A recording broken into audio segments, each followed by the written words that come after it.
Hi everybody, this is Craig Teener for The Mindful Eye and the Daily Critique. Today's image was submitted by Debbie, who is an intermediate photographer.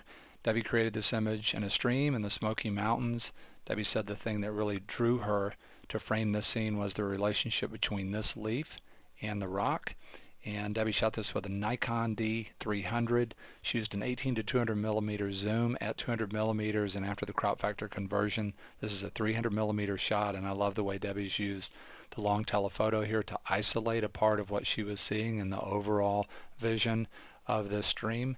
Debbie stopped down to f22 at ISO 200 and exposed the file for 1.6 seconds. And under questions and comments, Debbie says this is a favorite image among her circle of friends that she shares her images with, and so she's submitting it to the Daily Critique. Let's get right into it here. One of the things I like about this image a lot is the rhythm between the leaf and the rock. It's not just the shape, it's also the texture. The other thing that I really like about this image is Debbie sees this as a main subject and then uses the long lens here to frame this scene, but she's still including a lot of other complementary subject matter that does two things. It gives the viewer a chance to make a journey along these qualities of line to get to the main idea, which to me is very interesting. It puts this in a context that's interesting. It gives me a chance to sort of discover it the same way that Debbie did, but she's also including information that is very classical in terms of just one of the most basic ways we think about the idea in traditional photography, photographing beautiful things beautifully, of creating an image for the viewer that resonates at the level of cohesiveness. Debbie has a main idea, but then the other things that she's including to put it into a context are very cohesive or very unified with the thing that she sees that she likes. And this is what I'm talking about. If you look at sort of the most basic overall space shapes in the quote-unquote background, they rhyme the main idea in obvious ways. This bottom shape is the shape of the rock. It's really interesting. And in a bigger print this would be very apparent, but this middle shape, this sort of like a vessel shape within the overall shape of the river, these shapes, and down in here even in the middle, all these vessel shapes, if you look at the rock really close on your monitor, it's making a lot of the same space shapes and the textures in here. There's a feeling both in positive and negative space shapes, sort of moving vessels. And then the other thing that's really beautiful is that the top triangle here rhymes a whole series of triangles that are happening in subtle ways on the main subject. They just repeat over and over and over again in positive and negative space shapes, and the specularity in areas that aren't specular, and so on and so forth. Really beautiful rhythms. The other thing that works really well here, and we talked about this just the other day in a coastal ocean shot, is how the 1.6 second shutter speed has simplified the surface of the water, but it's not so slow that this completely flattens out. There's still textures in here, and again, these textures and the qualities of line are rhyming the first idea that we see, the main idea, the whole idea for Debbie taking the shot. When I think about perfect world variation for this image, I would like to take the rhythm of the leaf right here and rhyme it in a much more literal way with the rock. And I feel like that while doing that in more of a straightforward way will make more of a literal rhythm. I think that it'll make the leaf itself something that's more subtle in the composition. The fact that it's upside down and reflecting the rock instead of literally rhyming it, and the fact that Debbie has left this in color, for me, starts to make this something in the image that's a little bit visually overwhelming. And because this is sort of a surreal presentation, really even more surreal than just going to monochrome or black and white, combining color with black and white. It's another reason why this is an image where I might take a little bit more liberty in editing it to change the editorial content of the image. And so my thinking is to take the triad of leaves and actually flip it so the rhythm is more literal, and then there are some other things that I'm going to do to this one that are fairly subtle, one not so subtle, which is to change this to black and white. And so I'm just going to go ahead and show you my layers and the work that I did. I first, just as a workflow thing, duplicated the background.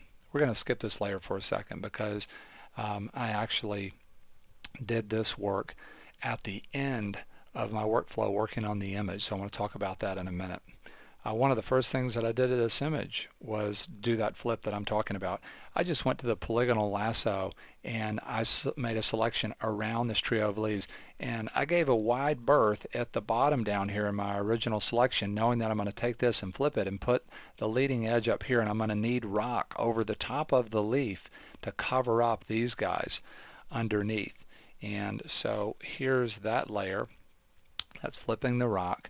And if we turn the mask, let me turn the mask on and off here, you can see that I made a big selection.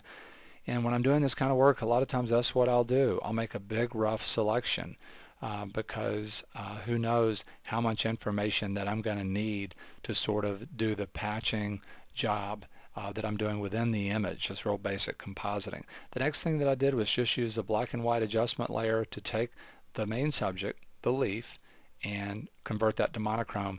And I did that work to try and create a tonal range within the leaf itself that would rhyme the feeling of tonal range and texture down in here and up in here to make it more subtle, to make it not only harmonize now the rock, but to have it harmonize tones that are in this part of the image.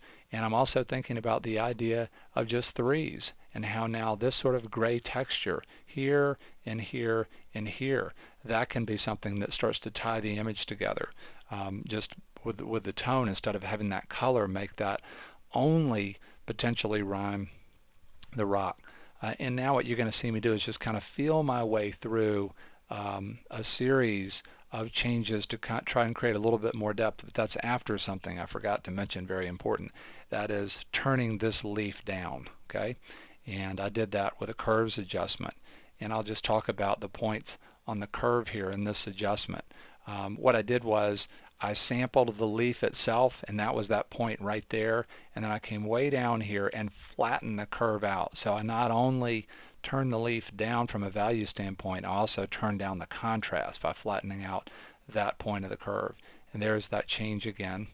And I'm trying to make it, that leaf, this shape sort of just blend in.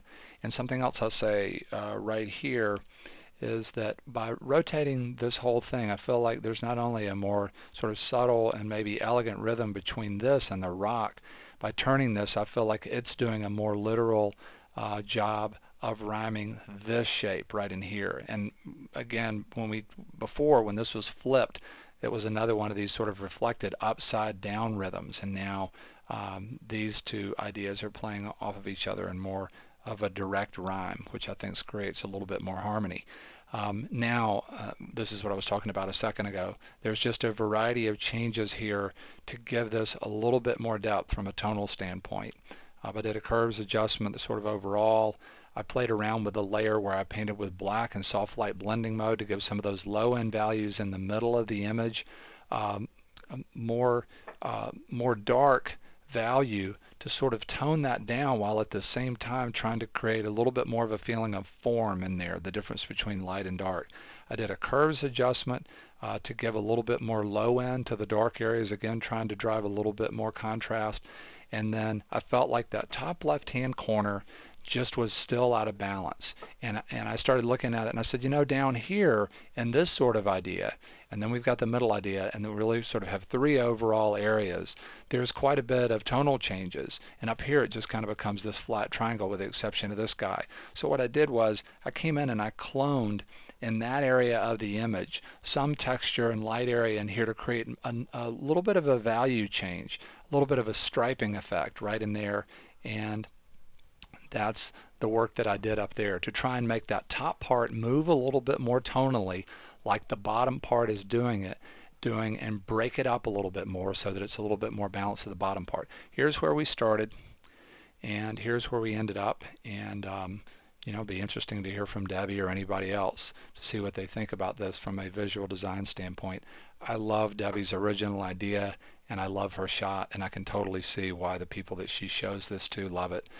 Great rhythms, really great job of framing, very classical arrangement, beautiful black and white tones. I get a very peaceful feeling from looking at this, and we want to say a huge thank you to Debbie for submitting her beautiful image to the Mindful Eyes Daily Critique. Hope to see you again tomorrow, everybody.